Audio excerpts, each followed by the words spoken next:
Hello guys, welcome to my YouTube channel Why Shikshak, and this will be very helpful for you all who are preparing for CSIR NET, GATE, Life Sciences, ARS NET examination.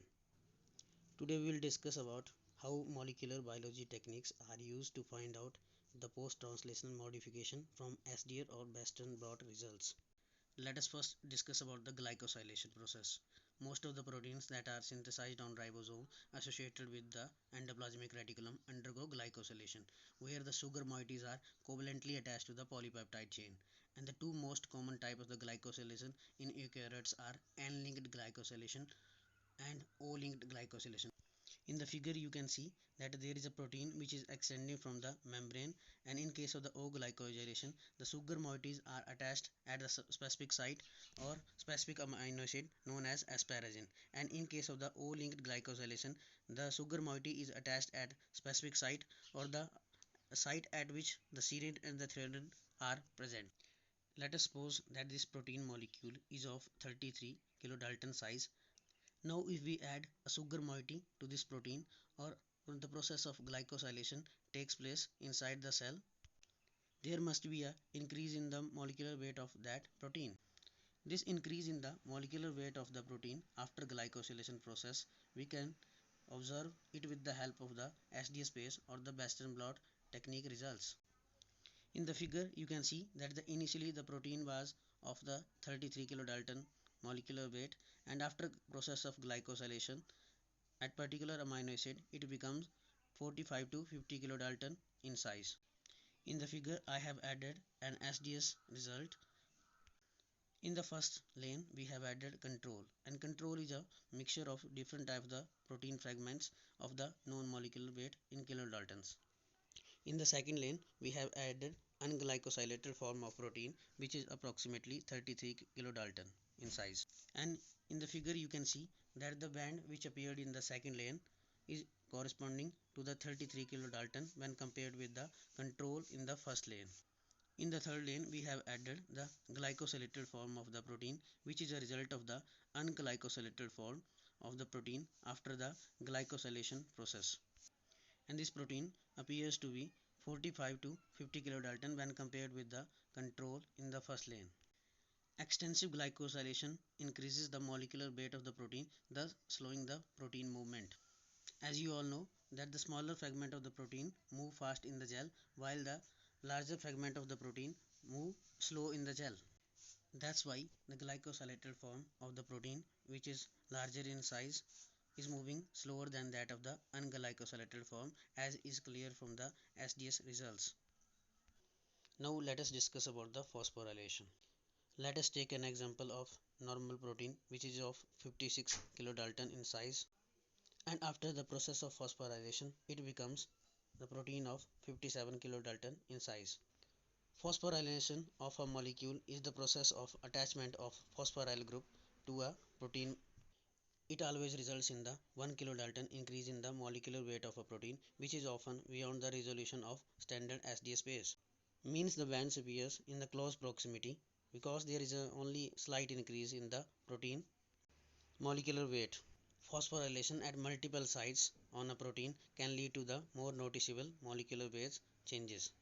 In the figure I have added a SDS space result after the phosphorylation. In the lane 1 a sample was run which was unphosphorylated form of a protein. When we have compared this band from the lane 1 with that of control, it appears to be 56 kilodalton in size.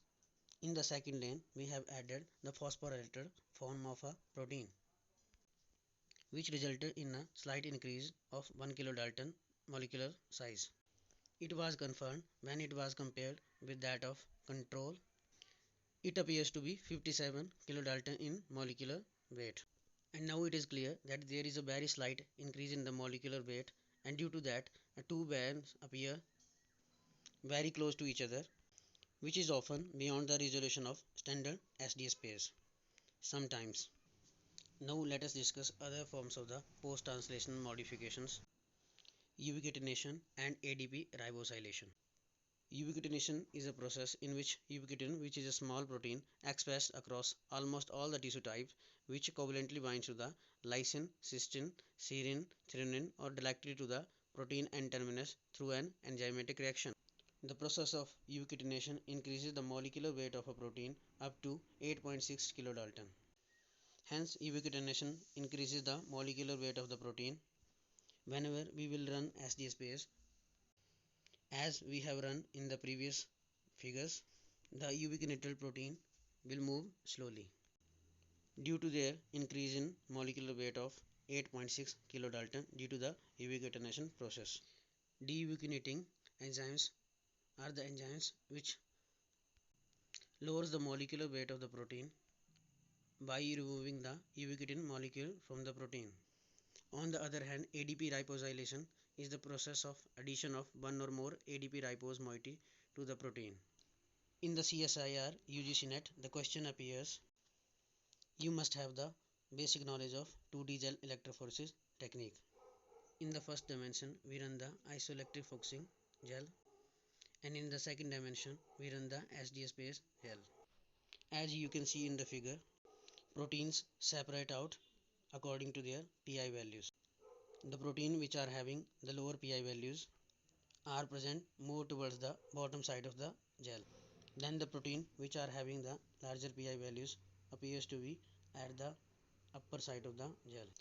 Hence the protein appears to be stacked in a decreasing order from the upper to the lower side of the gel. Now in this 2D gel electrophoresis technique, gel is tilted to a 90-degree angle and is placed onto the SDSPase gel. Now we all know that the SDSPase gel separates the protein according to their molecular weight. So in the second dimension, the smaller molecular weight proteins will move faster as compared to that of larger molecular weight proteins. Now let us try to solve a question which appeared in the CSIR UGC net 2015 based on the information we have discussed earlier. Question is: a protein undergoes post-translational modification in an experiment to identify the nature of modification. Following experimental results were obtained. Some set of statements are given in the question. Statement number 1 is protein moved more slowly in SDSPase. Second statement is isoelectric focusing results showed that there was no change in the pi values of a protein. And the third statement is mass spectrometric analysis showed that the modification was on serine molecule. In the question, they have asked that what type of the post-translation modification is this. In the option A, phosphorylation. In the option B, glycosylation. In the option C, ubiquitination. In the option D, ADP ribosylation. Now let us try to solve this question based on the information we have. From the option 3, it is clear from the mass spectrometry results that the modification was on serine molecule, and there are two modifications which results at the serine residue, namely glycosylation and ubiquitination. Now it is clear that the answer must be between B and C. Now let us understand what is given in the statement 1. It is given that the protein moved more slowly in the SDSPase. Now the question is whether the glycosylated protein will move more slowly or ubiquitinated protein will move more slowly. Now we all know that whenever the process of glycosylation takes place, there is an increase in the molecular weight of 12 to 17 kilodalton. And whenever the process of ubiquitination takes place, there is an increase in the 8.6 kilodalton. Hence the glycosylated form of the protein is larger in size as compared to that of ubiquitinated protein. Hence the glycosylated form of the protein, which is larger in size, will move more slowly in the SDS gel. Hence the right answer is answer B. And don't forget to subscribe to my YouTube channel BioShikshak, and do hit like, share and subscribe button.